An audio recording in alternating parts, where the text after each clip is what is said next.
mereka dapat selamat tiba di rumah dan mereka dapat mengikuti pengajaran mengenai permuritan pada malam hari ini. Semua ini kami serahkan dalam tangan kuasa-Mu ya Bapa, Tuhan Yesus Juru Selamat kami.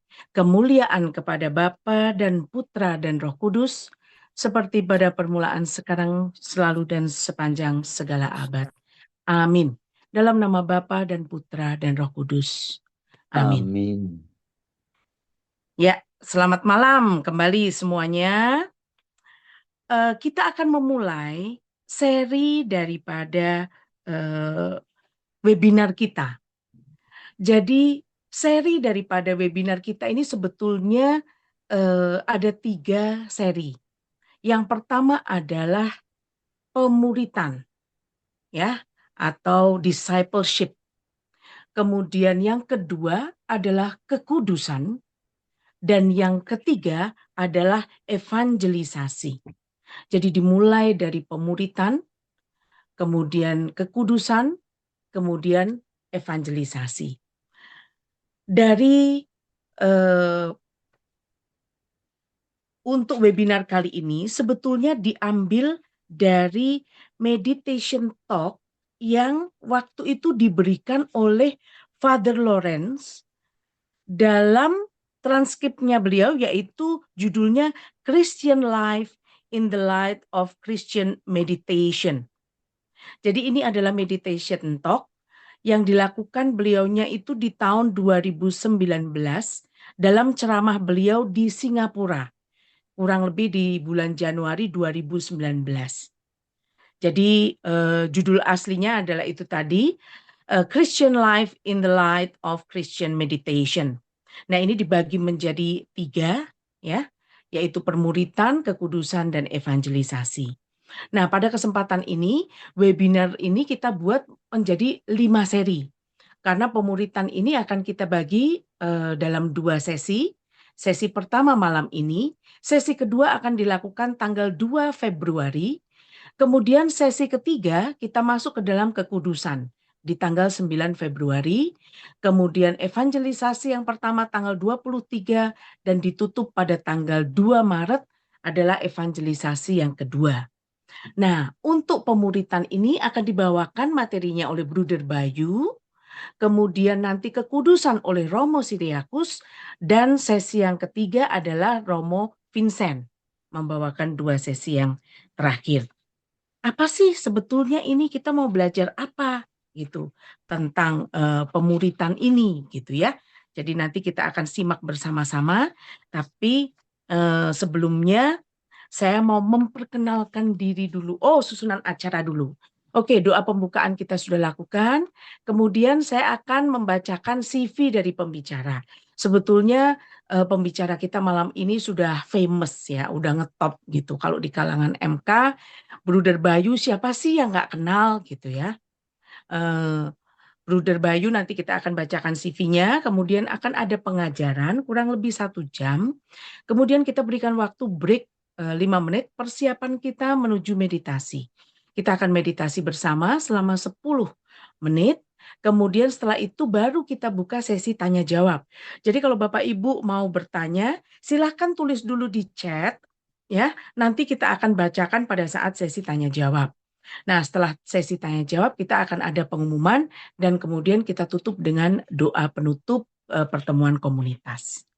Oke, doa pembuka udah. Nah, siapa sih yang nggak kenal bruder kita yang paling ganteng gitu ya? Jadi Bruder Bayu ini nama lengkapnya sebetulnya Franciscus Saverius Bayu Adi Prasetya. Dipisah Pak Erwin, namanya penulisannya sebetulnya Bruder Baju pakai J ya, ejaan lama. Adinya pakai H, kata lainnya adalah Prasetya CSA. Jadi kalau yang belum kenal CSA itu apa? Saya tadi juga hampir salah. Jadi CSA itu singkatan dari Congregatio Sancti Aloysii. Jadi ini kongregasi para bruder di bawah Santo Aloysius. Nah, Bruder Bayu sendiri masuk ke dalam biara CSA ini sejak tahun 2000. Kemudian beliaunya itu sekarang menjabat sebagai ekonom dari kongregasi. Jadi ini ya bendahara juru ini pemegang brankasnya dari kongregasi CSA ini. Kemudian beliau mengenal meditasi dan bergabung di Meditasi Kristiani sejak 2013. Dan saat ini beliau mendampingi kelompok-kelompok meditasi Kristiani di Banyumani, di Karangpanas, Kebon Dalem, ini masuk dalam Keuskupan Agung Semarang, dan juga di Wisma Lansia. Jadi seharusnya kalau para Bapak Ibu yang sudah lansia sangat mengenal dengan Bruder Bayu karena spesialisasinya adalah membuat rekoleksi retret bagi para lansia. Ya, kalau ilmu kemeditasian Kristiani udah tidak diragukan lagi, ya. Itu adalah pemateri kita malam hari ini. Dan sebelum kita mulai, sedikit saja sebetulnya kenapa sih kok kita membicarakan permuritan? Mungkin Bapak Ibu seharusnya masih ingat ya, bacaan Injil kemarin apa? Bacaan Injil kemarin itu tentang diambil dari Injil Matius ya, tentang apa? Tuhan Yesus memanggil muridnya.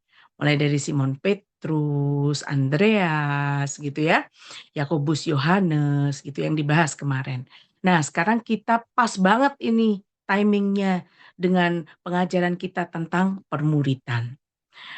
Menjadi seorang murid berarti berada di jalan untuk menjadi seorang Kristiani. Itu yang diungkapkan oleh Father Lawrence. Menjadi satu dengan Kristus. Menjadi seperti yang dijelaskan oleh gereja awal, Kristus-Kristus yang lain. Jadi kita masing-masing adalah Kristus yang lain. Karena persatuan yang kita miliki dengan Tuhan. Ini adalah perjalanan seumur hidup dan semuanya diberi makna jika hidup kita memiliki tujuan ini. Jadi murid untuk menjadi Kristus-Kristus yang lain. Nah, jelasnya lengkapnya nanti akan dijelaskan oleh Bruder Bayu. Jadi tanpa panjang kali lebar lagi, saya serahkan floornya ke Bruder Bayu. Monggo Bruder, silahkan. Baik. Saya izin share screen ya. Monggo Bruder. Sudah muncul ya? Jelas, sudah sip. Oke. Baik, terima kasih Leni atas pengantarnya yang sudah lengkap ya. Saya senang sekali ya. Saya apresiasi panitia yang sudah mengadakan acara ini. Bisa temu kangen nih, banyak wajah-wajah yang sudah tidak asing lagi sejak Pernas dulu, terus kemudian sekarang bisa ketemu di sini. Pengennya sih kumpul kopi darat gitu ya.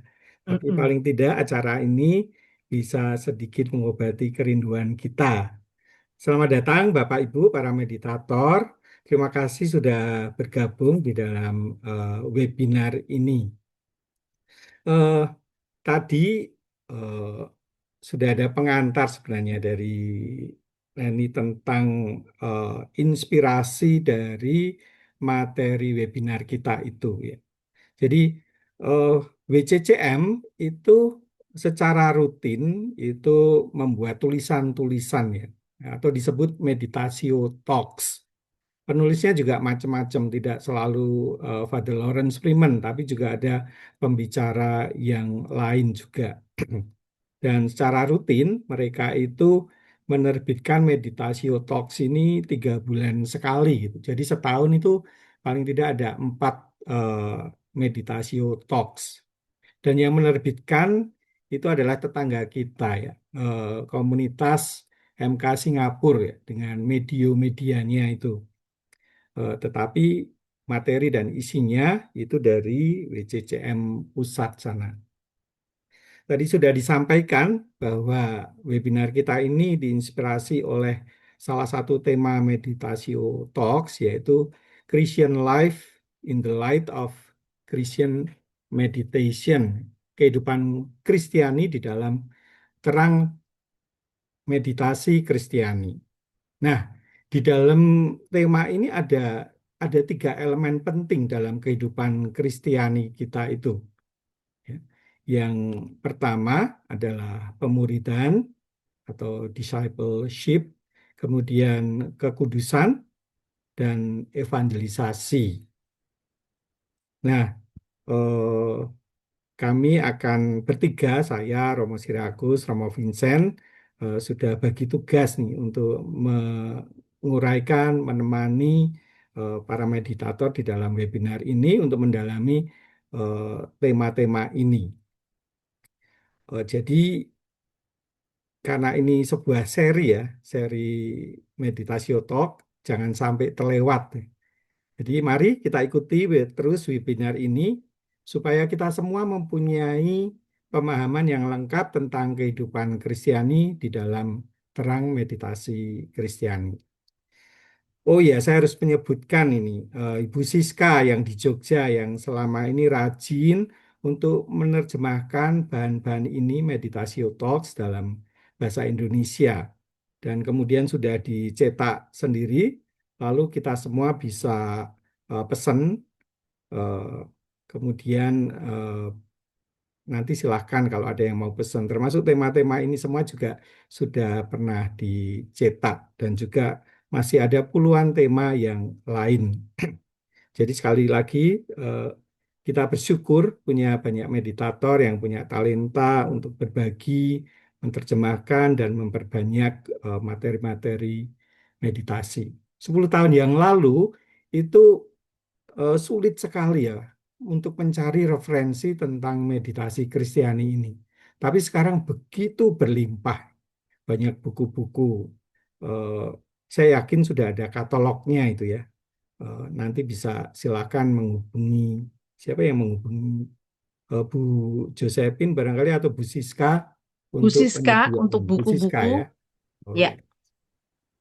Baik. Wakepsek, Bruder. Oh gitu, Kapsek ya Pak Wakil Edi ya. Kepala Sekolah. Hmm, terima kasih. Baik, mari kita masuk ke dalam tema kita hari ini yaitu pemuritan. Murid itu berasal dari kata eh, disciple ya. Dan disciple ini itu diturunkan dari kata disiplin.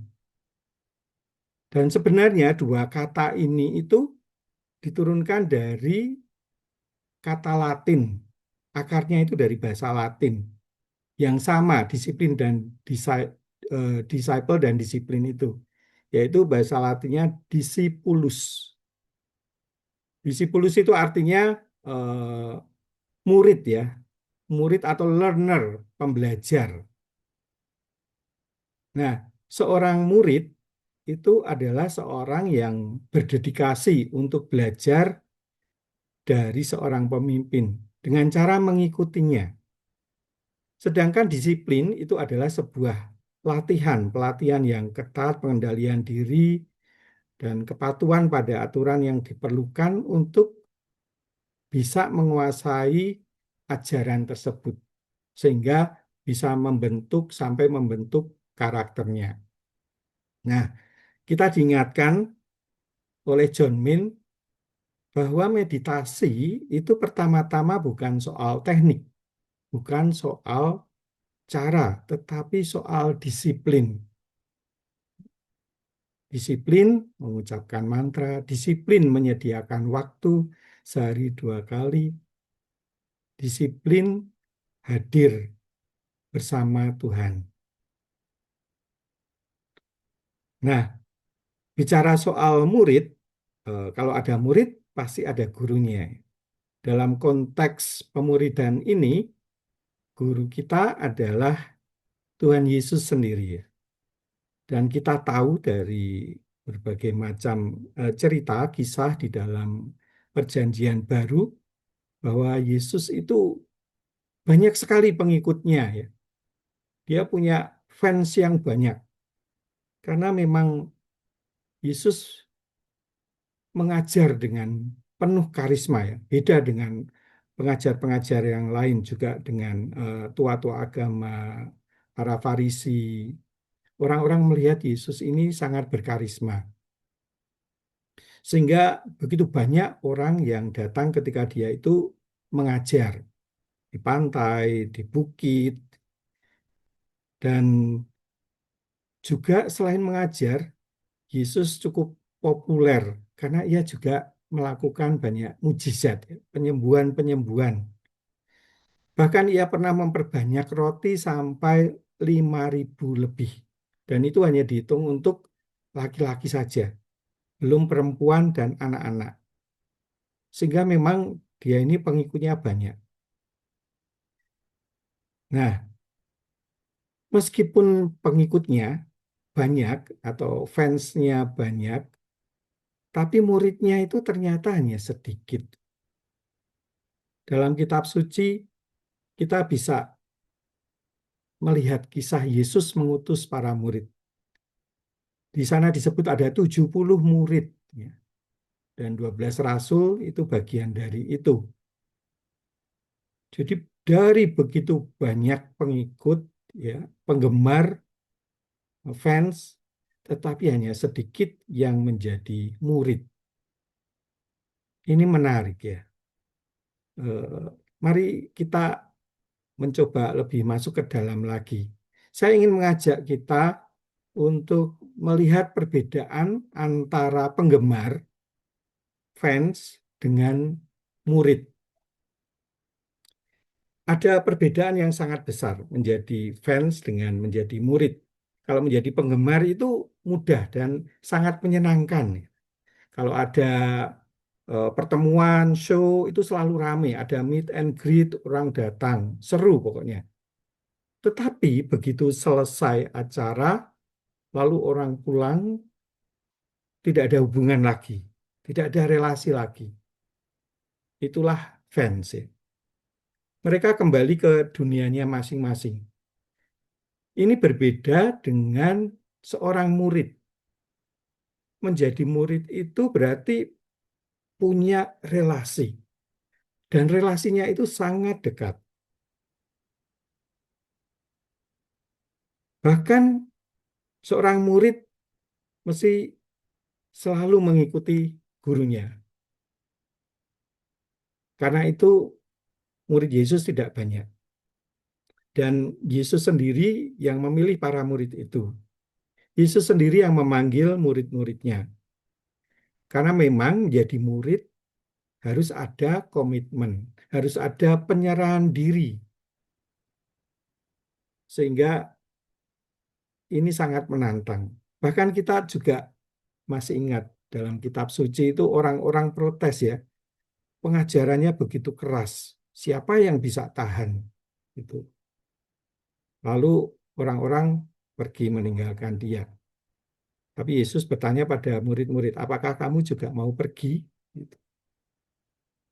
Kita semua punya pilihan itu, ya. Nah, para murid ini mereka belajar untuk menyerupakan dirinya seperti gurunya. Nah, kalau sudah seperti gurunya, maka proses pemuridan itu selesai. Tapi kita tahu bahwa ini tidak mudah. Lebih mudah menjadi penggemar saja, menjadi fans. Makanya dari ribuan banyak penggemar itu hanya sedikit yang menjadi murid. Kita semua juga diberi pilihan. Kita ini mau jadi penggemar atau menjadi murid Yesus. Kalau murid Yesus berarti kita sungguh-sungguh harus menyerupakan diri dengan Yesus. Kalau dalam perjalanan hidup kita, kadang kita tergerak untuk menjadi lebih dekat, menjadi lebih aktif, lebih berserah, ada kerinduan dekat dengan Tuhan, itu sebenarnya sebuah tanda, sebuah undangan. Tanda awal bahwa kita diundang masuk di dalam proses pemuridan. Kalau suatu ketika kita mulai mempertanyakan tujuan hidup saya, makna hidup saya, arti hidup saya, itu sebenarnya adalah sebuah undangan untuk menjadi murid, untuk masuk ke tempat yang lebih dalam. Nah, Untuk menjadi murid, mari kita belajar dari Rasul utama Yesus, yaitu Santo Petrus ya. Eh, Di dalam suratnya yang kedua, Santo Petrus menuliskan demikian. Kasih karunia dan damai sejahtera melimpahi kamu oleh pengenalan akan Allah dan akan Yesus Tuhan kita. Karena kuasa ilahinya telah menganugerahkan kepada kita segala sesuatu yang berguna untuk hidup yang saleh oleh pengenalan kita akan Dia yang telah memanggil kita oleh kuasanya yang mulia dan ajaib. Dengan jalan itu, Ia telah menganugerahkan kepada kita janji-janji yang berharga dan yang sangat besar, supaya olehnya kamu boleh mengambil bagian dalam kodrat ilahi dan luput dari hawa nafsu duniawi yang membinasakan dunia. Dari perikop ini, frase kunci di sini yang berkaitan dengan doa, dengan meditasi kita sebagai doa hati adalah bahwa kita dipanggil untuk berpartisipasi, mengambil bagian dalam kodrat ilahi. Inilah sesungguhnya makna menjadi seorang Kristiani, pengikut Kristus. Tinggal di dalam Kristus, kodrat ilahi. Dan kita semua sedang dalam perjalanan untuk tinggal dan menjadi satu dengan Kristus. Bahkan Yesus juga berdoa ya pada Bapaknya, supaya mereka menjadi satu seperti Bapa dan aku adalah satu. Aku di dalam mereka dan mereka di dalam aku. Seperti yang dijelaskan oleh gereja awal, menjadi murid Kristus itu berarti menjadi alter Christi, Kristus-Kristus yang lain. Karena persatuan, karena relasi yang kita miliki dengannya. Juga di dalam abad ketiga, keempat itu ada seorang bapak gereja yang menuliskan refleksinya demikian. Kita tidak berdoa untuk mengambil keuntungan dari Allah, tetapi untuk menyerupai Allah. Nah, ini yang disebut tadi pemahaman gereja perdana tentang doa. Doa-doa kita itu mestinya mendorong kita untuk menjadi sehati, sepikir dengan Allah, menjadi dekat, memahami Dia yang hadir di dalam diri saya pertama-tama, kemudian dalam diri orang lain, dan setiap situasi. Nah, Origenes pada zamannya, pada abad ketiga, keempat itu, dia sudah merefleksikan doa sedalam ini. Dan ini adalah sebuah perjalanan seumur hidup. Perjalanan menemukan jati diri. Untuk menemukan bahwa ada Kristus yang hidup di dalam aku.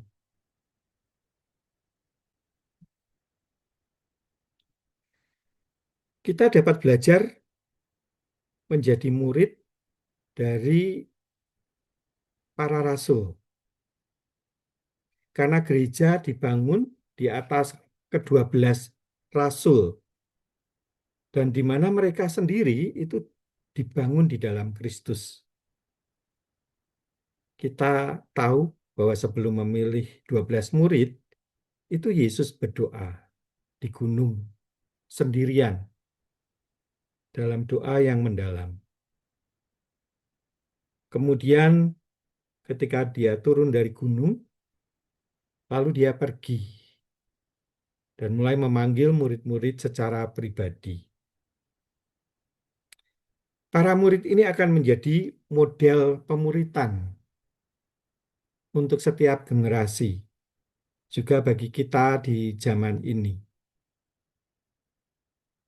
Dan Santo Yohanes, pengarang Injil itu, menggambarkan proses pemuridan itu dimulai dengan kisah Yohanes Pemandi yang menunjukkan Yesus pada pengikutnya. Kita tahu bahwa murid-murid Yesus itu bukan orang-orang yang hebat. Mereka adalah nelayan, pemungut cukai, orang yang tidak disukai masyarakat pada zaman itu. Juga ada orang yang terlibat di dalam politik. Si Simon orang Zelot itu. Dan bahkan salah satu dari mereka itu adalah sang pengkhianat sendiri, Yudas. Dia adalah seorang pencuri. Kita juga tahu bahwa Petrus adalah satu-satunya murid yang kita kenal sudah menikah, punya istri, dan istrinya itu bepergian bersamanya ketika ia mengikuti Yesus. Mereka itu adalah orang-orang biasa dari kelas bawah dan kebanyakan tidak berpendidikan. Mereka mengikuti Yesus dan tinggal bersamanya. Dan mereka dilatih selama 3 tahun berjalan kemana-mana bersama Yesus. Itu adalah sebuah pelatihan pemuritan. Berjalan bersama, semakin mengenal Yesus, mengenal misinya, mengenal caranya berpikir, bertindak. Mari kita belajar dari Injil Yohanes ini. Dia menggambarkan proses menjadi murid itu seperti dalam Yohanes 1 ayat 35 sampai 39. Pada keesokan harinya, Yohanes berdiri di situ pula dengan para muridnya. Dan ketika ia melihat Yesus lewat, ia berkata, "Lihatlah anak domba Allah." Lalu kedua murid itu mendengar apa yang dikatakannya itu. Lalu mereka pergi mengikuti Yesus. Tetapi Yesus menoleh ke belakang. Ia melihat bahwa mereka mengikut dia. Lalu ia berkata pada mereka, "Apakah yang kamu cari?" Kata mereka kepadanya, "Rabi, di manakah engkau tinggal?" Yesus berkata pada mereka, "Marilah dan kamu akan melihatnya." Lalu mereka pun datang dan melihat di mana ia tinggal. Dan hari itu mereka tinggal bersama-sama dengan dia. Kalau kita cermati perikop itu ada beberapa step ya, ada beberapa langkah proses untuk menjadi murid. Yang pertama adalah ketika Yohanes Pembaptis menunjuk pada Yesus. Lihatlah anak domba Allah.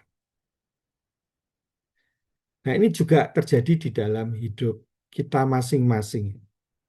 Setiap kita itu mengenal Yesus dari orang lain. Bisa jadi dari orang tua, dari guru sekolah minggu, dari katekis, dari romo, imam, biarawan, biarawati. Jadi selalu ada orang yang memperkenalkan kita pada Yesus. Mungkin teman dekat. Nah, itu proses yang pertama. Ya. Kemudian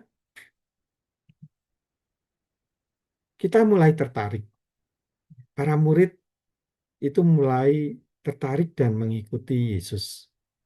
Tapi mereka masih mengikuti di belakangnya, hanya melihat punggungnya. Belum terlalu jelas, belum terlalu mengerti pribadi Yesus.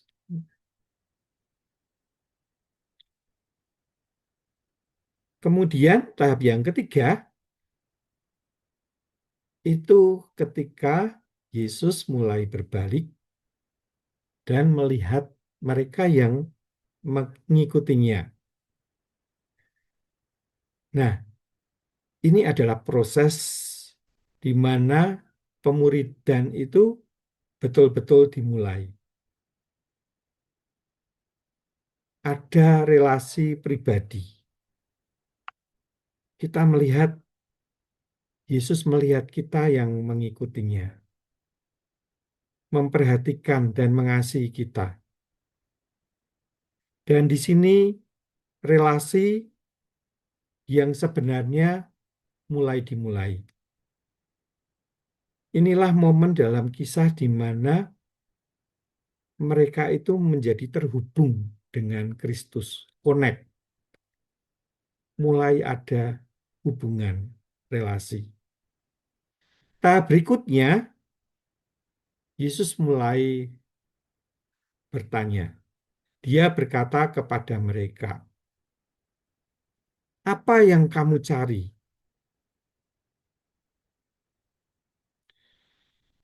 Ini sebuah pertanyaan yang mendalam. Kalau kita ditanya pun saat ini, sebenarnya apa yang saya cari dalam hidup ini? Apa tujuan sebenarnya dari hidup saya?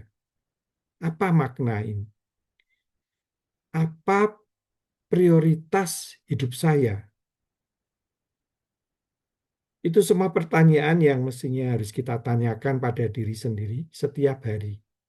Jika kita adalah seorang murid, apa prioritas hidupku saat ini, hari ini? Lalu para murid juga mulai bertanya, "Di mana Anda tinggal?" Dan Yesus tidak memberi sebuah alamat ya, tapi dia hanya berkata, "Datang dan lihat." Lalu mereka menerima undangan itu, lalu mereka tinggal bersama dengan dia. Semakin kita tertarik, lalu kita juga bertanya, "Yesus, di mana engkau?" Kita bisa belajar dari para Yesuit yang punya tradisi eksamen pemeriksaan batin. Mereka setiap waktu tertentu, sehari barangkali 3 kali ada eksamen, ada pemeriksaan diri untuk melihat di mana Allah hadir saat ini. Dalam perjumpaan-perjumpaan, dalam pembicaraan dengan orang, ketika menghadapi masalah.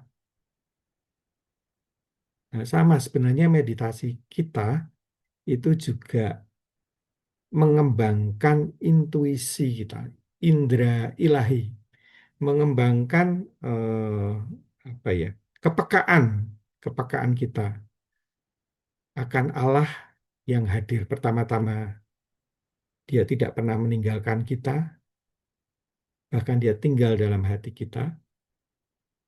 Lalu kita juga akan menemukan di dalam situasi, peristiwa yang kita alami setiap hari. Yesus mengundang kita untuk datang dan melihat. Lalu saat relasi itu menjadi semakin dekat, kita makin mudah untuk mengenali kehadirannya. Eh, Sekali lagi belajar dari para imam Yesuit, mereka punya tagline Finding God in Everything, menemukan Tuhan dalam segalanya. Tapi pertama-tama Tuhan itu ditemukan dulu di dalam hati, di dalam diri. Roh Kristus itulah, Roh Kudus itulah yang akan membimbing kita untuk menemukan, mengenali kehadiran Kristus di tempat-tempat yang lain, di situasi yang lain. Perlahan kita akan dimampukan ketika kita semakin belajar mengenal Dia dan menemukan Dia ternyata ada di dalam hidup kita.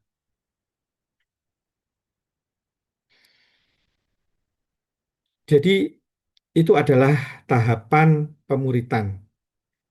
Bisa jadi makan waktu pendek, bisa jadi panjang. Para murid tinggal 3 tahun ya untuk mengenal pribadi Yesus. 3 tahun itu saja mereka masih tidak cukup. Setelah 3 tahun, Petrus masih saja mengkhianati Yesus. Maaf, bukan mengkhianati, ya, menyangkal Yesus. Kita tidak tahu masing-masing membutuhkan berapa lama untuk mengenal kehadirannya di dalam diri. Nah, John Min dia dengan tegas menyatakan tujuan meditasi itu ya untuk menemukan bahwa Allah yang hadir di dalam diri kita itu adalah sebuah kenyataan, bukan soal, bukan konsep, bukan gagasan, tapi itu sebuah kenyataan dan itu ditemukan di dalam pengalaman dalam doa hening. Mungkin kita akan makan waktu 10 tahun, 15 tahun, bahkan mungkin seumur hidup untuk melalui tahap-tahap tadi itu ya. Dan kepenuhan hubungan itu adalah bahwa murid menjadi satu dengan gurunya, menjadi seperti gurunya tadi, menjadi alter Christi. Proses perjalanan menjadi murid ini terjadi di dalam perjalanan doa kita, dalam meditasi kita. Sehingga ada hubungan yang mendalam antara doa hening, doa meditasi kita, dan pemuridan kita dalam kehidupan sehari-hari. Saya sampai pada kesimpulan bahwa jalan menuju Tuhan itu tidak bisa tidak harus melalui keheningan. Karena di batin yang sibuk, itu tidak ada ruang untuk Allah. Sibuk-sibuk terus untuk aku, untuk saya, kebutuhanku, keperluanku. Tidak ada ruang lagi untuk Tuhan di sana. Baru ketika kita melepaskan semua itu, keinginan, melepaskan ego kita, lalu kita mulai bisa mendengarkan pertama-tama suara hati yang selama ini tidak terdengar, hampir tidak terdengar karena banyak sekali suara di dalam maupun di luar. Nah, kalau kita hening, kita mulai bisa kembali menemukan kemampuan kita mendengarkan suara hati, mendengarkan Roh Kudus, mengenali Kristus dalam diri kita.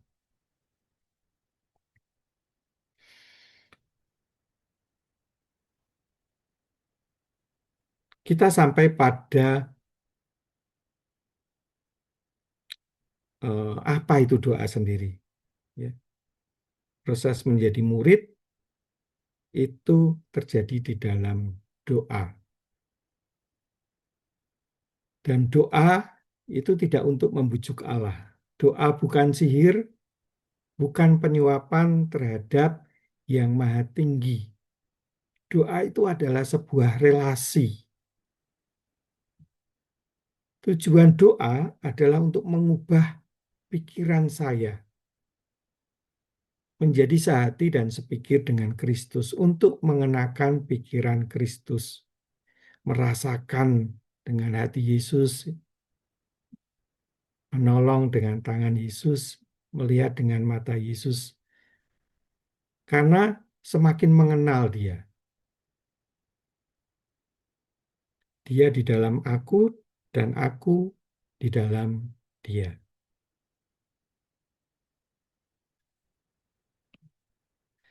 Doa itu soal relasi, soal hubungan.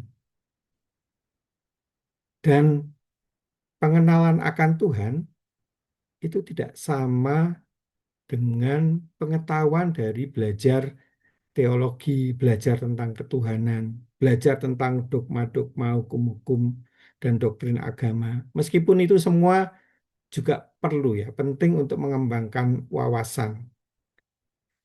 Tetapi pengenalan sejati, pengalaman perjumpaan dengan Allah yang sejati yang akan mengubah dan membentuk kita dari dalam, mentransformasi. Dan pengetahuan ini itu mengatasi segala pengertian dan pemahaman. Saya juga tidak tahu prosesnya. Ini saya kira Roh Kudus sendiri. Ketika kita hening, melepaskan diri, justru tidak sibuk dengan pikiran, lalu intuisi kita itu menjadi makin tajam, makin peka. Kemudian, oh ini Tuhan, itu tadi Tuhan. Ini Tuhan mau bicara dengan saya. Yang menegur saya tadi itu Tuhan. Orang-orang yang cerewet, bawel, menjengkelkan itu ternyata mengajari saya bagaimana bersabar, bagaimana rendah hati. Tapi itu terjadi kalau kita sungguh punya relasi yang dekat dengan Kristus, sehati sepikiran tadi itu. Dan ini tidak mudah, dan kita harus belajar dari Santo Yohanes sekali lagi, dari Yohanes Pemandi ya, biarlah dia menjadi makin besar dan aku menjadi makin kecil. Egoku menjadi semakin kecil dan dia Allah yang meraja di dalam hatiku. Kalau sebaliknya, kalau kita nggak hati-hati, seringkali justru doa-doa kita itu justru memperkuat ego kita. Karena pusat doanya diri sendiri. Nah, di meditasi kita diajarkan untuk melepas ego, menyangkal diri, dan menjadikan Kristus sebagai pusat doa kita. Sekali lagi, ini sebuah perjalanan yang panjang dan tidak mudah. Maka sekali lagi John Min menggarisbawahi, pertama-tama meditasi itu bukan soal teknik, tapi soal disiplin tadi. Disiplin menyediakan waktu bersama Tuhan. Sehari 2 kali. 20 menit optimal, 30 menit maksimal. Saya kira itu yang ingin saya bagikan di dalam pemuridan yang pertama ini dulu. Eh, Mari kita sejenak endapkan ya, di dalam diri kita, apakah kita ini murid atau hanya penggemar, hanya ngefans sama Yesus. Dan ada konsekuensi untuk jawabannya.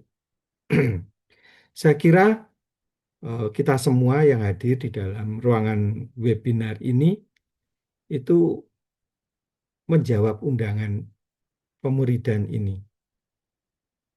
saya ingin eh, bergabung, saya ingin belajar bersama, saya ingin menjadi murid. Ini sebuah undangan sekali lagi. Jadi eh, bukan sebuah kebetulan Bapak Ibu membuat pilihan untuk mengikuti webinar ini, tapi itu adalah sebuah jawaban atas undangan Tuhan untuk menjadi muridnya. Baik, eh, kita akan break sejenak. Saya kembalikan ke MC dulu, silahkan. Ya, terima kasih Bruder Bayu untuk pemaparannya, materinya, termasuk juga untuk renungannya tadi ya, Bapak Ibu. Tadi udah dijelaskan tahapan-tahapan mulai dari kita menjadi murid itu dikenalkan dulu oleh siapapun untuk kita mengenal Tuhan, gitu ya. Ada yang dari orang tua tadi, ada yang mungkin dari sekolah diajarin, baru mengenal Yesus, gitu ya. Kemudian mulai ngikutin, tapi nggak tahu lengkapnya, cuman lihat punggungnya, sampai dengan yang tadi dikatakan. Tujuannya apa sebenarnya hidup Anda? Prioritasnya apa? Mau menjadi murid itu bagaimana? Gitu ya. Dan tadi luar biasa ini bahwa ini dikaitkan dengan meditasi kita ini proses tadi Bruder bilang, ya kan? Seumur hidup ini proses yang kita ikutin untuk mengetahui Yesus itu. Yesus kan nggak kasih tahu alamat saya tinggalnya di Nazaret atau di Galilea. Kan tadi Bruder katakan Tuhan Yesus bilangnya apa? Datang dan lihat. Nah, itu juga yang kita lakukan, datang dan lihat. Oke, karena eh, materi sudah selesai, kita masuk ke sesi berikutnya dulu. Kalau ada pertanyaan, tahan dulu Bapak Ibu ya. Tahan dulu pertanyaannya, mungkin sudah banyak pertanyaan. Kalau sudah masuk di chat, kalau belum silahkan. Kita akan break dulu 5 menit ya. 5 menit kita akan break, kemudian kita akan persiapkan untuk praktek meditasi kita. Ya. Jadi kita dikasih timer Pak Edwin, monggo silahkan. Kita akan mulai break 5 menit. Setelah itu kita masuk lagi kita masuk lagi nanti persiapan untuk meditasi. Silakan Bapak Ibu yang mau ke toilet, yang mau minum, ya, menyiapkan juga tempat untuk kita bermeditasi. Silakan, Bruder.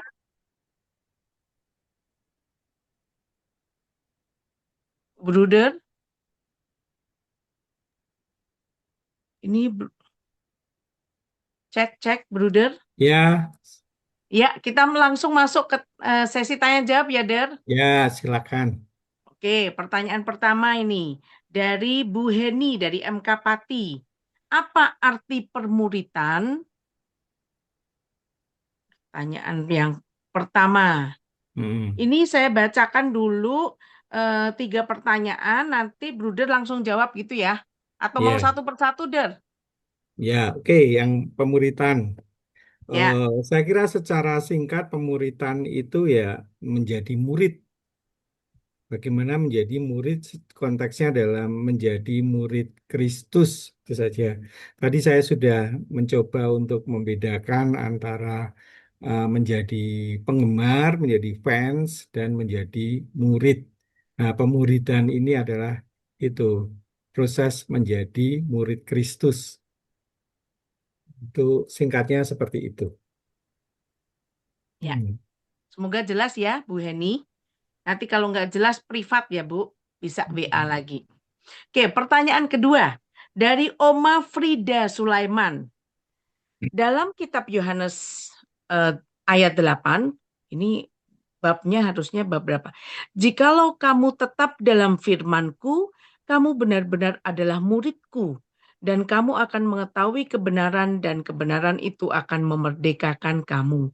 Mohon Bruder dikupas lebih dalam arti dari syarat syarat menjadi murid. Ya, Trims. wah ini bisa jadi Syaratnya tema der. baru ini ya. Iya nih tema baru ini. Ya, baik, terima kasih Bu Frida. Bu Frida di mana tadi? Oma Frida di mana? Oma Frida. Oma Mm-mm. Frida ini dari mana nggak disebutkan? Oma Oh Oma Frida. iya. Frida dari Jakarta, dari Paroki Filipus Rasul Telugong Muara Kapuk. Wis mantap. Oke. Baik, Oma Syaratnya Frida, apa, terima Der? Jadi murid.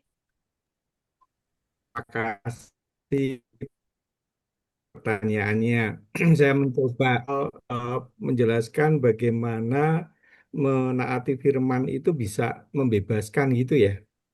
Ya, dan membebaskan itu kita menjadi mengetahui, bisa tahu itu kebenaran-kebenaran. Karena kebenaran Oh itu yang ya, memerdekakan kita. ya. Baik, eh, saya mencoba melihat dari perspektif John Min ya. John Min itu kan misinya itu, visinya tentang meditasi itu agar kehadiran Allah di dalam hati kita itu tidak hanya menjadi kenyataan, tetapi itu menjadi kenyataan yang utama. Itu artinya bahwa itu nggak cuma teori saja bahwa Allah itu ada di dalam diri kita, gitu. Tapi dengan bermeditasi, dengan proses mengenal Allah dalam keheningan ini, kita menjadi yakin, seyakin-yakinnya dan mengalami bahwa memang Allah itu hadir di dalam diri kita. Dia di dalam aku dan aku di dalam dia. Dan ini yang akan memberikan makna, bentuk, dan tujuan hidup kita ya. Nah, terus menurut saya ini sebuah sebuah kebenaran gitu. Yang tadinya itu berupa gagasan, konsep, tapi ini menjadi sebuah kebenaran. Nah, kalau kita sungguh menjadi murid, artinya kita eh, melakukan disiplin itu, doa hening, dan akhirnya kita mengalami pengenalan akan Allah yang di luar eh, dogma, di luar ajaran macam-macam, di luar konsep dan teori, tapi kita sungguh mengalami relasi itu. Nah, eh, selama ini kita itu seringkali nggak bebas. Jadi orang yang terikat, diperbudak oleh pikiran-pikiran kita. Dan seringkali pikiran kita itu belum tentu benar loh, dan tidak harus diikuti gitu. Nah, di dalam meditasi itu kita lama-lama itu bisa melihat dengan eh, jelas ya. Ini itu oh ternyata pikiran ini itu tidak benar. Kalau kita bermeditasi itu kita menjadi semakin jernih. Keheningan itu menjernihkan kita sehingga bisa melihat segala sesuatu itu menjadi jernih. Nah, kemudian juga ketika kita membaca kitab suci eh, dalam keheningan, dalam terang meditasi, entah kenapa ya, apa yang dibaca itu tidak hanya yang tersurat saja, tapi intuisi kita itu bisa nangkep eh, apa yang tersirat di sana, apa yang dipikirkan, dialami oleh penulis firman itu, dan juga berkontemplasi eh, seolah-olah kejadian itu hidup dan saya ada di dalamnya. Karena saya semakin mengenal Yesus, oh dia bicara seperti ini, latar belakangnya ini gitu. Nah, itu kan nggak bisa dijelaskan ya itu ya. Tapi dalam meditasi kita, intuisi itu semakin berkembang gitu ya. Dan menurut saya, akhirnya kita dibebaskan dari belenggu-belenggu ego tadi itu, pikiran-pikiran eh, yang belum tentu benar. Dan seringkali kita itu kan eh, tergantung sama omongan orang lain ya. Kita itu betul-betul diperbudak. Kebahagiaan kita itu tergantung dari kata-kata orang lain. Kalau dipuji seneng, kalau diejek atau direndahkan, lalu kita menjadi sedih, nggak mau makan, minum, galau, dan seterusnya. Nah, itu kan kita diperbudak dengan pikiran itu. Tapi dengan menemukan bahwa ternyata saya itu tidak sekedar aku, tetapi ada Kristus yang hidup di dalam aku. Saya ini putra-putri Allah. Saya ini anak Allah yang ditebus, dicintai, dibebaskan. Nah, pikiran semacam itu sungguh membebaskan kita kalau kita benar-benar sadar gitu.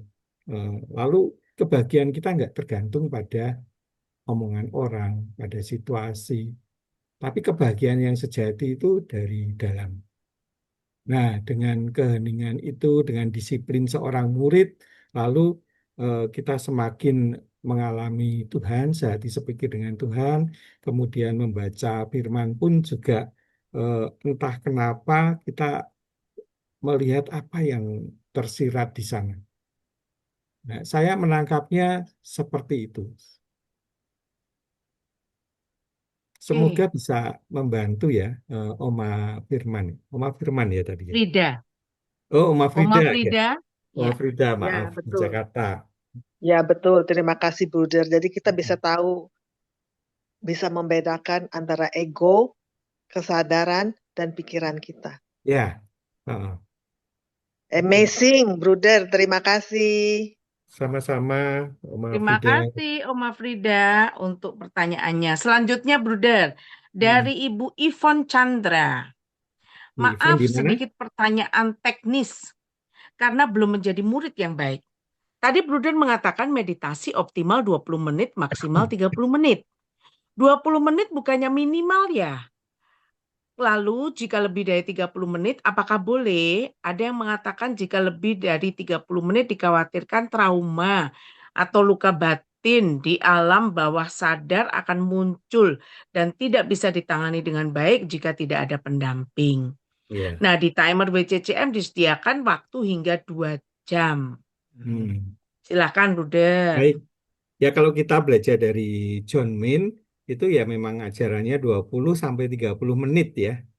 Ya, Jadi benar kalau orang latihan, kalau saya sih sering kalau orang baru pertama saya ajak 5 menit dulu, kemudian lalu ditambah, pelan-pelan ditambah, lalu kemudian bisa 20 menit dipertahankan, terus maksimal 30 menit gitu. Kalau Ibu merasa 20 minimal itu ya benar seperti itu gitu. Nah, kemudian bagaimana kalau kalau lebih lebih lama? 30 menit, Lebih dari kalau 30. lebih 30 menit dikhawatirkan trauma atau luka batin.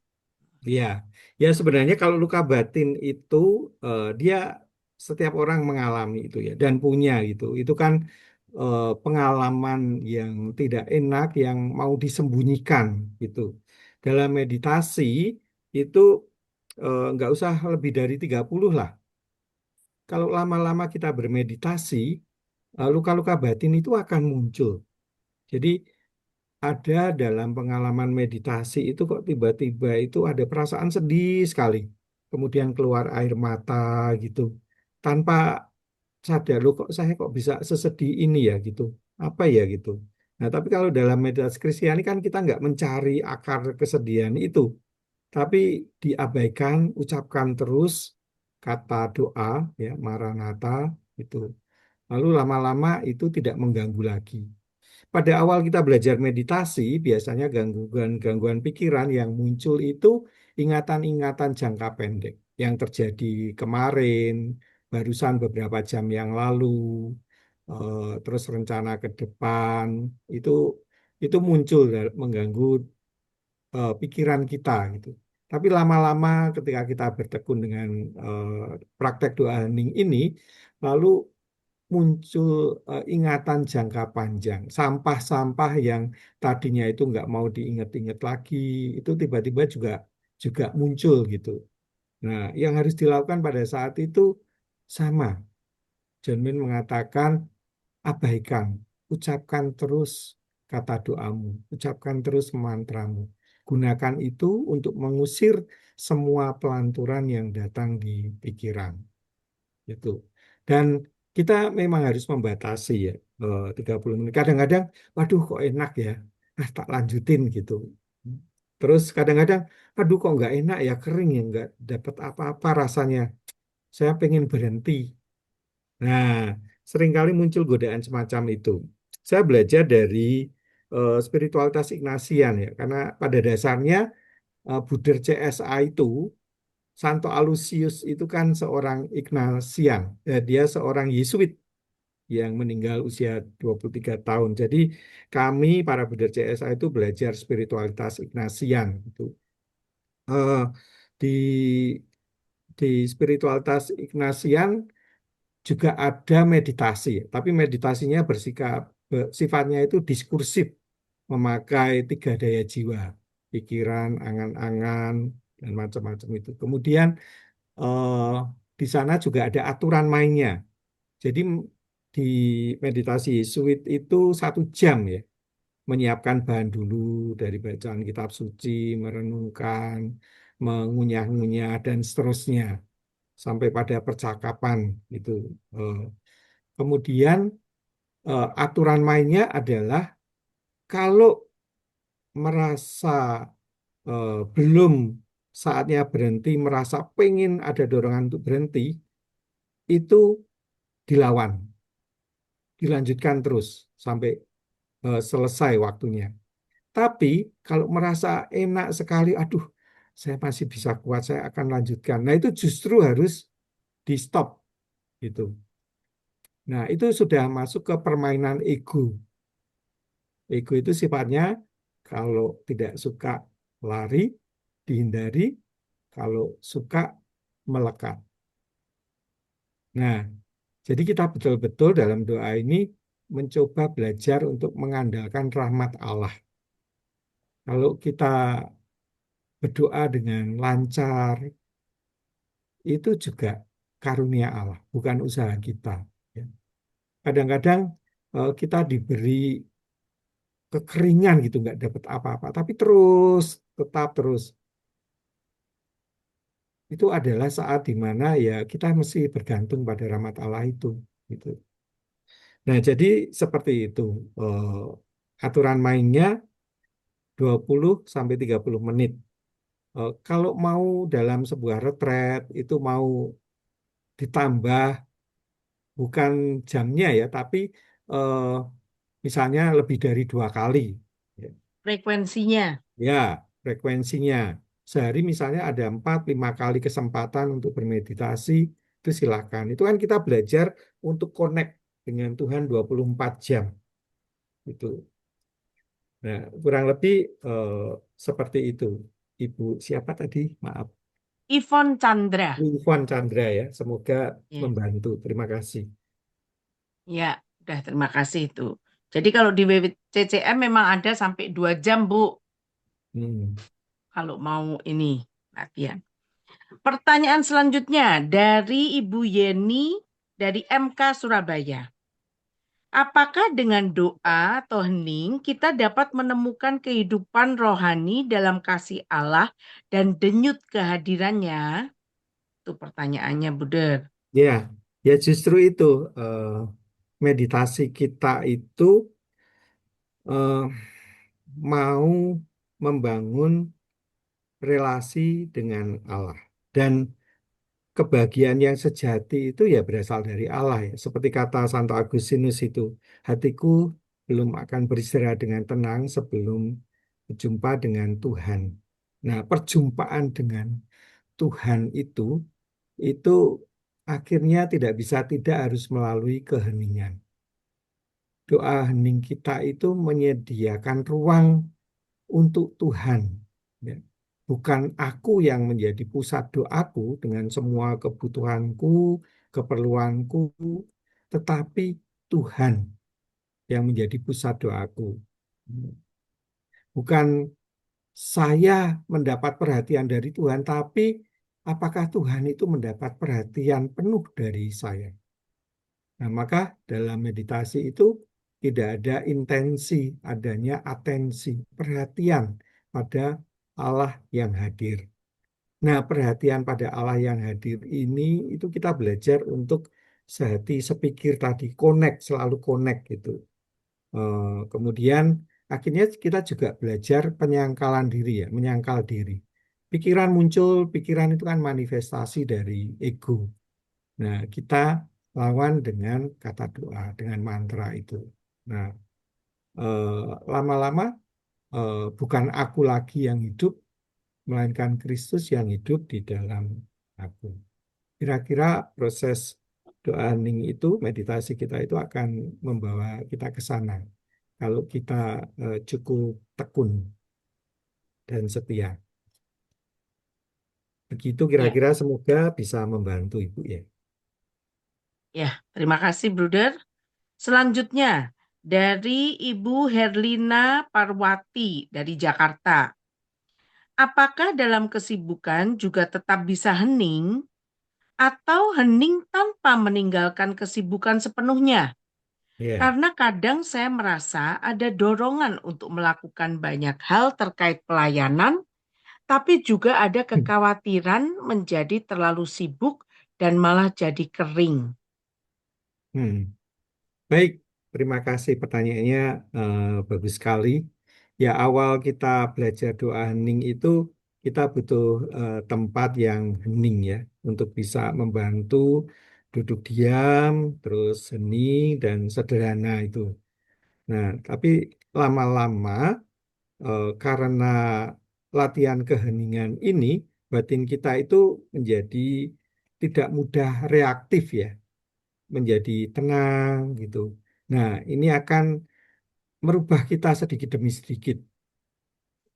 Kita menjadi pribadi yang tidak reaktif lagi. Kalau ada sesuatu itu tidak bereaksi dengan cepat, otomatis, tapi ada refleksi dulu, tenang dulu gitu.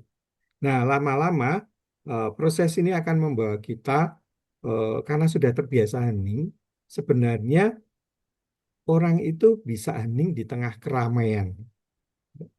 Walaupun situasi dunia eh, maut ya, semerawut ke sana sini, tapi sebenarnya kita bisa tetap tenang, bisa tetap waspada. Eling lan waspodo itu kata orang Jawa itu. Tetap sadar di tengah hiruk pikuk dunia. Nah, itu latihannya ya dengan doa hening ini gitu. Eh, Terus tadi apa ya pertanyaannya? Apakah sudah terjawab ya? Kalau Heeh. ya, kadang merasa ada dorongan melakukan banyak hal terkait pelayanan, tapi Oh ada ya, juga kekhawatiran terlalu sibuk malah jadi kering. ya, ya nanti kalau kita eh, praktek meditasi kita itu tekun, lalu saya kira kebijaksanaan itu akan muncul sendiri. Memilah-milah, discernment tadi. Ini ego, eh, pelayanan ini didorong oleh egoku atau Roh Kudus gitu. Apakah dalam pelayanan ini aku pengen dikenal, diterima, diberi ucapan terima kasih, dihargai, terus atau sebaliknya, saya pengen melayani Kristus melalui semua ini, gitu. Nah, eh, mutu aktivitas kita itu lama-kelamaan akan ditentukan oleh mutu keheningan dalam meditasi kita, kejernihan kita di dalam berpikir, gitu. Arahnya ke depan barangkali seperti itu. Begitu, ini Ya, siapa? Bu Erlina ya, terima kasih. iya. Selanjutnya Romo, pertanyaan keenam Oke. dari Lee Kim Jong, Solo. Meditasi dikaitkan dengan cakra. Apa boleh? Oh iya, terima kasih. Ya meditasi itu kan tujuannya macam-macam ya. Ada yang untuk kesehatan, ada yang untuk memperkuat cakra, ada yang untuk meningkatkan tenaga dalam. Tapi dalam konteks meditasi Kristiani, ini adalah doa. Ya, jadi tujuan utamanya itu adalah relasi dengan Tuhan. Yang lain-lain itu bonus gitu. Ada bahaya ketika motivasi kita berubah. Ah, saya pengen lebih sehat begini-begini. Lalu tujuan utamanya berjumpa dengan Tuhan itu menjadi tidak tercapai. Seperti orang naik gunung, kemudian tertarik dengan pemandangan indah, lalu berhenti di situ, tidak terus itu. Nah, jadi banyak sekali meditasi. Caranya berbeda, metodenya berbeda, kemudian tujuannya juga berbeda. Nah, meditasi Kristiani satu-satu tujuannya adalah untuk berelasi dengan Tuhan, tinggal di dalam Tuhan. Kalau saya menjadi damai, menjadi lebih tenang, kemudian menjadi lebih waspada, lebih sadar, lebih mengasihi, lebih sabar, itu bonus, itu buah-buahnya. Tapi kita pertama-tama carilah dahulu kerajaan Allah. Kira-kira begitu Bu Li di Solo ya. Iya, ini Semoga mestinya membantu. cowok, Li Oh, Kim cowok, Jong. Ya, ini Viking cowok Zoom. ini, Bruder. Hmm. Pak Lim Ki Jong. Lim Kim Jong. Oke, Oh, Pak Li Kim Jong. ya. Selanjutnya dari Bu Lastri. Jika di dalam diri kita ada suatu kerinduan untuk bermeditasi lebih dari 2 kali sehari, apakah boleh? Hmm. Boleh, boleh sekali ya. Apalagi di Wisma Lansia itu kan sudah pensiun toh, mesti menggunakan waktu dengan baik. Ya ada pelayanan, mengunjungi temannya, tapi kalau bisa hening ya bagus sekali. Jadi jawabannya boleh Boleh. dan Meditasi baik. itu doa. Mm-mm. Iya, boleh lebih dari 2 kali ya, Der ya. Nggak Mm-mm. akan, ya tidak akan overdosis. Mm-mm. Oke, selanjutnya Pak Didi Mursito. Ini tadi dari Sidoarjo. Apakah MK dapat dikatakan sebagai soko guru doa? Ah, kalau kita pernah mengikuti Six Week Program, ya itu ada sesi roda doa, ya. Nah, di situ dijelaskan tentang macam-macam tradisi doa yang memperkuat kehidupan rohani kita, dan semua doa itu berpusat pada Allah. Ada satu titik yang diam, yaitu poros roda, di mana Allah tinggal di situ, hening, diam. Nah, jadi eh, kalau kita ngeklaim bahwa ini Soko Guru, salah satu Soko Guru, karena banyak tradisi yang bisa membantu kita. Tradisi Benediktin, tradisi Fransiskan, spiritualitas Ignatian, banyak. Jadi kita punya kekayaan yang luar biasa gereja Katolik ini. Lalu kita diberi tawaran, silahkan pakai yang yang mana yang membantu saya, paling membantu saya. Nah, itu yang bisa saya jawab. Pak siapa tadi? Saya nggak ingat. Pak Didi. Pak Didi ya. Heeh, Ya, Pak Didi. itu. Jadi sekali lagi meditasi Kristiani tidak pernah menggantikan doa-doa yang lain. Itu. Nambah jadi salah Mm-mm. satunya. Oke, tampaknya itu adalah pertanyaan terakhir ini, Der. Mm-mm. Sudah tidak ada lagi yang bertanya. Wah, Oh, ada balik lagi. lagi. Ini Oh, baru iya. masuk nih. Coba kita lihat dulu. Dari Pak Budi Semarang. Apakah boleh menggunakan waktu luang untuk meditasi, tapi waktunya kurang dari 20 menit? Misalkan 5 sampai 10 menit saja. Ya. Ini Pak Budi di Semarang ya. Kalau Semarang Iya. main saja Pak ke sini. Jadi bisa. Baik Nanti Pak Budi. diajakin Ya, meditasi di Banyumanik. ya. John Min, guru kita ngajarkan 20 sampai 30 menit ya Pak ya. Itu pengalaman dia. Ya, dan karena pengalaman dia itu dia yakin eh, praktek ini bagus dan sangat membantu, maka dia juga mengajarkan dari pengalamannya itu. Jadi bukan dari teori, itu dari pengalaman itu. Lalu ego kita seringkali nawar-nawar ya. Wah, nggak bisa, bisanya segini gitu. Bisanya hanya sekali sehari, bisanya hanya 5 menit, dan seterusnya gitu. Nah, ini termasuk proses pemuridan tadi ya, disiplin, disciple. Meditasi itu soal kedisiplinan, bukan soal teori sekali lagi. Maka sebaiknya kita belajar dari John Min 20 sampai 30 menit. Kalau memang belum mampu, boleh bertahap gitu ya, bertahap. Tapi nanti diusahakan mencapai itu, lalu akhirnya itu akan menjadi lifestyle gaya hidup kita ya. Segala sesuatu ada waktunya kan. Jadi bangun, kita biasa bangun pagi jam berapa, kemudian mandi jam berapa, sarapan jam berapa, kerja jam berapa, meditasi jam berapa. Itu akhirnya akan menjadi bagian dari hidup kita. Itu kalau kita bertekun lama-lama itu menjadi yes, oh ya saya belum meditasi hari ini. Gitu. Kira-kira gitu Pak Budi. Ya, boleh silakan main ke Wisma Lansia.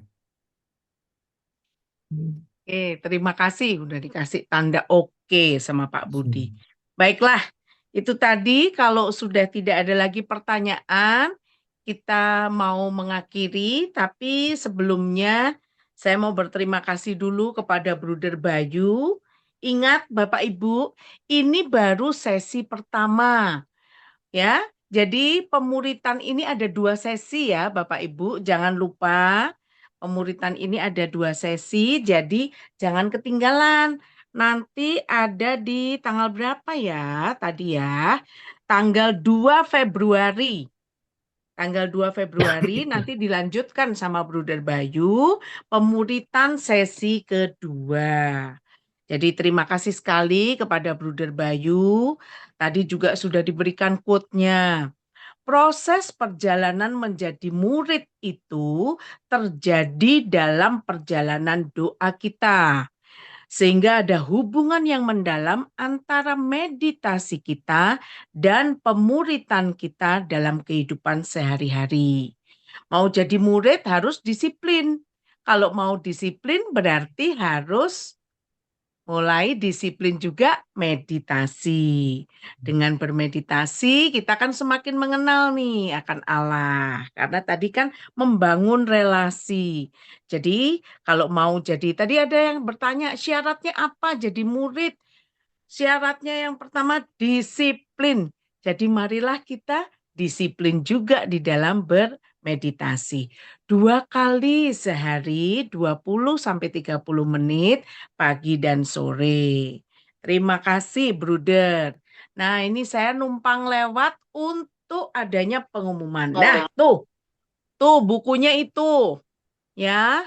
1 buku 20.000 kan murah kan? Cus coba kalau minum kopi aja di Starbucks udah bisa dapat 2 buku. Ya kan? Kalau tambah kue, wah bisa belikan buat temennya.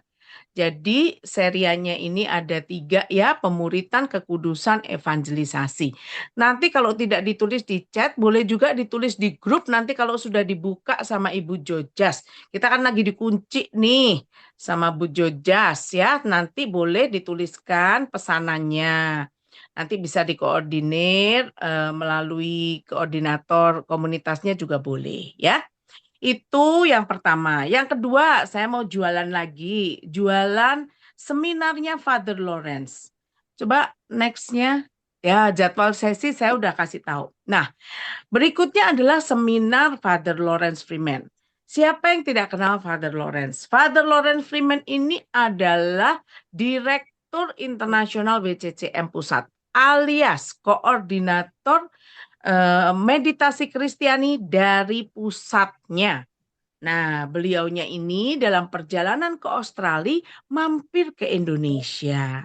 Nah, akan melakukan 2 kali seminar di Jakarta itu tanggal 26 Februari Kamis. Yuk, buruan ya.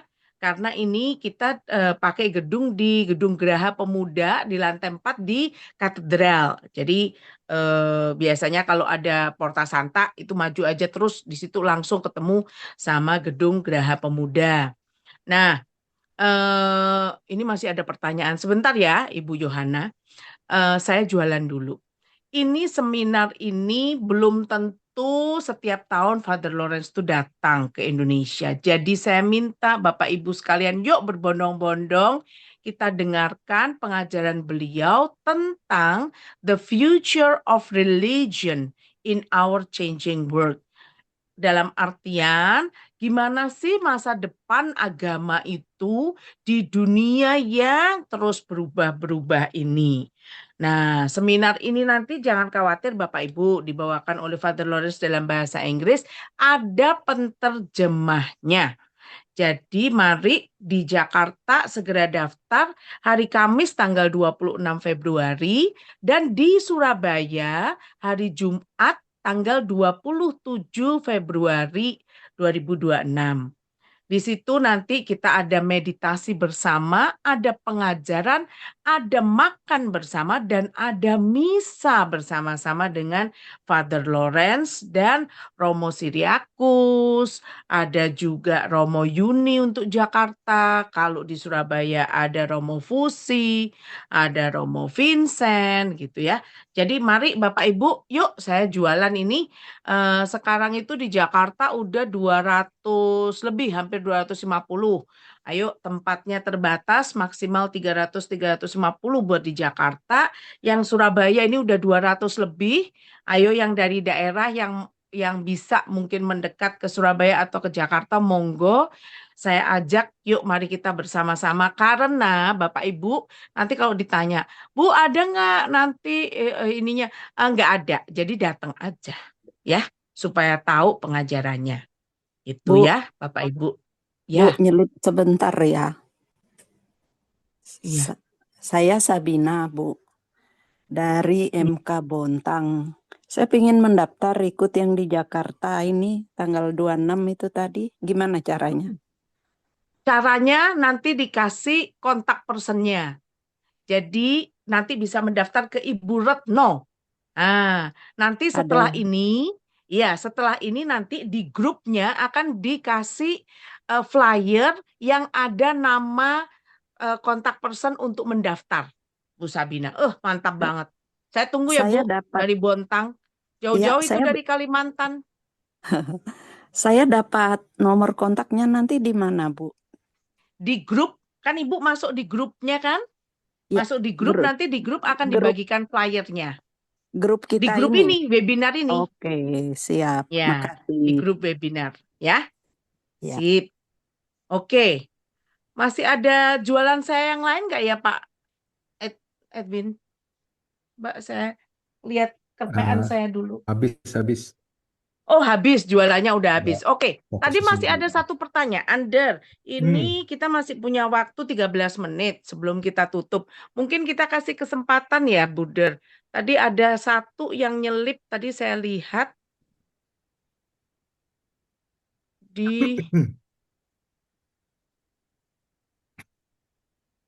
mana tadi? Coba kita lihat di chatnya. Tadi ada satu pertanyaan susulan. Boleh tanya satu lagi. Tadi Bruder bilang sehari boleh berkali-kali. Tapi ada kalanya di antaranya hanya 10 sampai 15 menit. Boleh nggak? Boleh Hmm. kan? Ya, Oh, bukan boleh nggak. Boleh kan? Gitu. ya, Tanya Bu Yohana dari Semarang. ya. Oh, ini Semarang ya? Langsung datang aja, Bu. Langsung datang nanti diajakin nggak cuma 10-15 Ya, menit, 20 saya menit. kira Nggak baik ya. apa-apa. Gini, jadi yang 20 sampai 30 menit itu kita 2 kali. jadikan sokok guru ya, pagi dan petang itu. Kalau perlu itu ada tempat khusus gitu ya. Jadi tempat kita berdoa sehingga itu jadi kebiasaan habit kita itu. Seperti tadi ada waktu makan, mandi, kerja, dan meditasi. Nah, di antaranya boleh diisi dengan meditasi. Misalnya ketika ngantri atau di bis gitu ya, nggak ngapa-ngapain daripada pegang HP malah pusing sendiri lihat berita-berita negatif, mending kita duduk diam meditasi. Nah, itu silahkan kadang-kadang 10 menit, 15 menit dan seterusnya. Itu jadi boleh silahkan. Yang penting 2 kali 20 menitnya sudah lunas. Hmm. Tambahan boleh. Ya, Hmm. baiklah Pak Ibu. Saya ingatkan kembali tanggal 2 Februari kita ketemu lagi di sesi yang kedua ya. Tadi sudah dikatakan, tadi Bunda menjelaskan, murid-muridnya Yesus itu tidak sempurna. Kita juga tidak sempurna. Kita tidak harus sempurna, tapi yang penting kita harus setia. Ya, karena kita tahu Tuhan setia sama kita. Jadi untuk menjadi murid yang setia, mari kita lakukan meditasi 2 kali sehari. Oke, baiklah. Kita akan tutup pertemuan webinar kita pada malam hari ini, sesi yang pertama. Kita akan tutup dengan doa penutup. Mungkin Bapak Ibu ada yang tanya, kok doa penutupnya sekarang panjang ya, gitu ya. Nah, ini sedikit saya jelaskan pada kesempatan ini. Jadi sebetulnya doa pembuka itu dituliskan oleh Father John Min. Sedangkan doa penutup itu dituliskan oleh Father Lawrence Freeman sendiri. Nah, doa yang kita pakai sekarang ini, doa penutup ini adalah doa versi lengkapnya Father Lawrence Freeman. Nggak dikurangin, nggak ditambahin, cuma diterjemahkan dalam bahasa Indonesia. Jadi kalau tanya, kok berbeda sama yang dulu, kok jadi panjang? Sebetulnya tidak Bapak Ibu, sebetulnya yang ada di websitenya WCCM, ya ini doanya. Kalau kemarin itu paketnya hemat, sekarang kita nggak mau paket hemat, kita mau paket yang sesuai dengan apa yang sudah diberikan oleh Father Lawrence Freeman. Kan sayang toh, doanya cakep-cakep, bagus-bagus. Jadi kita nggak potong-potong, kita mulai sekarang dan ke depannya kita menggunakan doa penutup ini. Sama seperti yang ada di website, sama juga ada di websitenya WCCM Indonesia. Dan ini saya minta sudah mulai digunakan di semua pertemuan mingguan baik online maupun offline. Baiklah Bapak Ibu, jadi kita tutup sesi kita pada malam hari ini. Semoga tadi udah terserap semua ya. Kita belajar menjadi murid-murid Kristus, menjadi Kristus-Kristus yang lain. Kita serap semuanya pengajaran materi pada malam hari ini. Kita minta rahmat Tuhan supaya kita semakin mencintai, semakin disiplin, semakin mengarahkan hati kepada Allah. Ya, baiklah kita doakan doa penutup dalam nama Bapa dan Putra dan Roh Kudus. Amin. Semoga kelompok meditasi ini menjadi rumah spiritual yang sejati bagi yang membutuhkannya. Seorang sahabat di saat kesepian, penuntun bagi yang kehilangan arah. Semoga mereka yang berdoa di sini dikuatkan oleh Roh Kudus untuk melayani semua yang datang dan menerima mereka sebagai Kristus sendiri. Di dalam keheningan ruangan ini, semoga semua yang menderita, korban kekerasan, dan kehilangan arah di dunia ini menemukan kekuatan yang menghibur, membarui, dan memberi semangat. Semoga keheningan ini menjadi kekuatan untuk membuka dan melembutkan hati kami semua, baik laki-laki maupun perempuan, kepada citra Allah. Sehingga dengan demikian saling mengasihi, mengalami damai, dan berlaku adil sesuai dengan martabat manusiawi. Semoga keindahan kehidupan ilahi memenuhi setiap hati kami yang berdoa di sini dengan harapan dan kegembiraan. Semoga semua yang datang di sini diringankan masalah manusiawinya dan meninggalkan tempat ini dengan bersyukur atas anugerah hidup yang telah diterima. Doa yang sederhana ini kami ucapkan dengan perantaraan Kristus Tuhan kami. Amin. Dalam nama Bapa dan Putra dan Roh Kudus. Amin. Amin. Terima kasih kepada Bruder Bayu, terima kasih kepada Bapak, Ibu, rekan-rekan meditator sekalian. Terima kasih kepada semua panitia. Jangan lupa ya, tanggal 2 Februari kita lanjut permuritan sesi yang kedua. Masih ada 4 lagi. Saya mohon maaf kalau ada salah-salah kata. Saya Maria Monica Leni Agustin, panjang ya. undur diri. Terima kasih semuanya. Love, Terima love. kasih. Sampai jumpa Dadah. minggu depan. Terima Terima kasih, kasih. Bruder. Terima kasih Terima kasih panitia. panitia. Terima Selamat kasih malam, selamat semuanya. malam semua. Terima kasih, Terima Leni. Terima kasih kasih. semua. Sampai jumpa. semuanya. Terima Malam. Sampai kasih jumpa. semua. Jangan lupa yang pesan buku dan jangan lupa juga daftar. Yuk ikutan seminarnya Father Lawrence. Bye Bu Morin, bye Pak Hans. Sampai jumpa. Selamat malam semua. Selamat malam Selamat semuanya. malam. Terima kasih juga Bu Vivi. Terima kasih. Terima kasih Pak Joko. Piye kabare Pak? Jumpa Baik. lagi. Terima kasih. Iya. Nanti kalau saya mampir lagi ya Pak ke Semarang. Amin, monggo. J. Selamat malam, terima kasih Malam semuanya. semuanya. Terima kasih. Malam. Udah diri, Bu. Malam. J, monggo. Pak Thomas. Selamat Malam. malam Bu Leni. Iya. Kadang Ada Bu Asih. nggak ada, Bu tadi kita. Ada dong. Iya, ada Bu Asih jelas. sudah daftar. Sudah. Sudah, Ya, yang ininya ya, seminarnya sudah. Father Lawrence ya. Sudah itu dari Sanur saya didaftar dari Iya, Sanur. dari Sanur ya. Iya, bareng sama Ivon nanti, Ci Ivon. Iya. Ya. Leni, halo Leni, Ya, mau nanya. yes. Tadi disebut